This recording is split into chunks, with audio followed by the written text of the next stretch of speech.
Pria Cina ini menemukan keanehan dalam sistem. Tiba-tiba listrik mati, bahaya datang dalam diam. Dia pun bersembunyi saat banyak orang masuk ke dalam.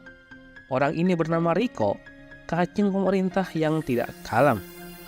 Pria Cina tiba di Amerika, meminta Max menemuinya. Saat di tempat pertemuan, sebuah mobil menabraknya. Ternyata, itu Rico dan anak buahnya. Pria Cina mengatakan Zeus pesan singkat di akhir hidupnya. Max menemui dana untuk menyelidiki pesan singkatnya. Ternyata itu adalah puncak badainya. Badai serempak di seluruh dunia sebentar lagi akan melanda. Max berpikir keras untuk mengatasi masalah yang ada.